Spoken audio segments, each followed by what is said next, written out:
everybody, Danielle Hargan-Rader here, founder of Diabetes Dominator Coaching, best-selling author of Unleash Your Inner Diabetes Dominator, and community ambassador for Diabetes Daily. Here today to bring you another awesome, very easy to follow challenge that will challenge you to step up and take very small actions towards improving your health that, if taken consistently, will lead to gigantic health improvements, because that's what I'm all about, making the little changes on a consistent basis that allow us to move one step closer to whatever that next level in our lives that we are trying to reach is. So let's get right into it. This month we're going to be doing the Manage What You Measure challenge. And what that means is simply this: as cliche as the saying is, you can't manage what you don't measure. And that is very, very true. And those of us living with diabetes, no matter what type, we all know how crucial it is to have data to analyze, meaning our blood sugars and how much insulin we're taking and our insulin to carb ratios, or if we're not on insulin, what our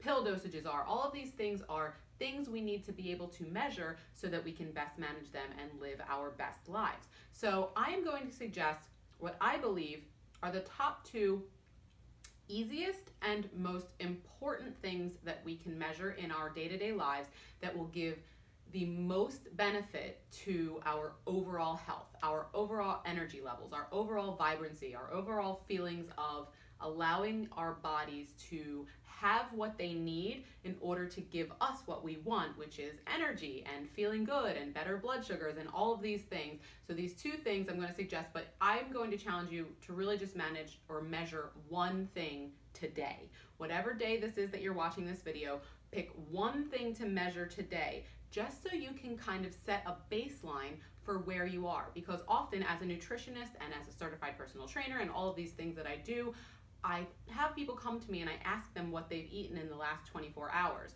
And most people cannot remember everything they've eaten and drank in the last 24 hours because we have so much else going on in our lives, so many other distractions, so many other digital things coming at us from all different ways. It's like, how can we even remember what we ate 24 hours ago? And that's why I love managing our food intake, so we can actually get a visual representation of what is actually going on.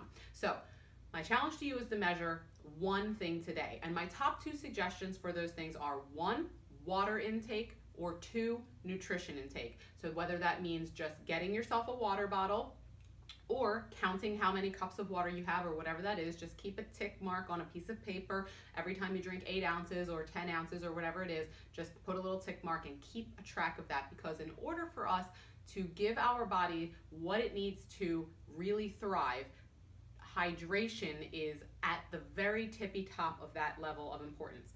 The top is oxygen. Just under oxygen is hydration through water. So I always pick water as number one, because I think, other than oxygen, it is the most important and easiest thing that we can track. And what we really need to be making sure that we're doing is getting 1/2 of our body weight in ounces of water. And that might sound scary to a lot of people, so if you're not there yet, maybe today you're not really trying to push it all the way up to that 1/2 your body weight, but maybe you're trying to add 10 or 20 ounces more than you normally would drink, just to kind of give your body that real treat. I call it a treat, but a necessary thing that it needs in order for our bodies to function, of hydration. Or if you know you're really good with water and you're always drinking enough water or more than enough water, which is even better, then maybe today you're going to choose to measure your nutrition intake. So whether that means you just have a piece of paper that you stick in your pocket or your purse and you just write down each thing that you eat, or you go make an account on myfitnesspal.com. That's myfitnesspal, myfitnesspal.com. That's a free site, and it's what I use to manage all of my clients' nutritional intakes, and it's free. And if you want, you can even request me as a friend. My name is Diabetes Dominator with no spaces in it, and I would love to be your friend on MyFitnessPal and to see that you're in there taking good care of yourself by logging your nutrition each day.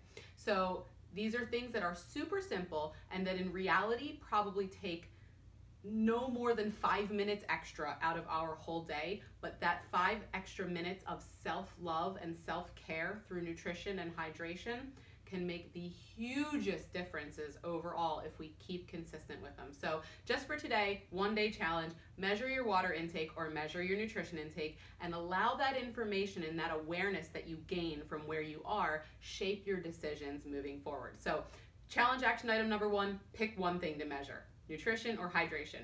Or if there's something else that you know is going to serve you and your health best, pick that. Step number 2, comment below and let me know what you're picking today to measure, and let me know how it's worked out. But really, I just want to know, what are you picking? Nutrition or hydration or insulin or medication or pretty much anything. Exercise, there's really no wrong answer here. And 3, just share this with anybody who you think this would be helpful with, but really give yourself the gift of self-love through self-care, through nutrition or hydration, because I'm a huge proponent of self-love and self-care. It's probably the top things I teach, even though I'm a nutritionist and a personal trainer. But I always frame hydration, nutrition, and physical fitness in the practice of self-love, because we talk about self-love all the time, but we don't really say what we do to practice it. Self-love and self-care is like a muscle. You have to work it out and keep engaging it in order for it to get stronger and more habitual. So every time you take a drink of water, think about how that's self-love. Every time you eat healthy food, think about how that is you practicing self-love. Every time you take a walk or do any exercise at all, think about how that is a practice of self-love, and you will continue on an upward spiral instead of a downward spiral towards self-love and self-care. Okay, so remember, pick one thing, comment below, and share what you are measuring today and that you're happy to give yourself that self-love and self-care. And I look forward to seeing you on the next video. Take care.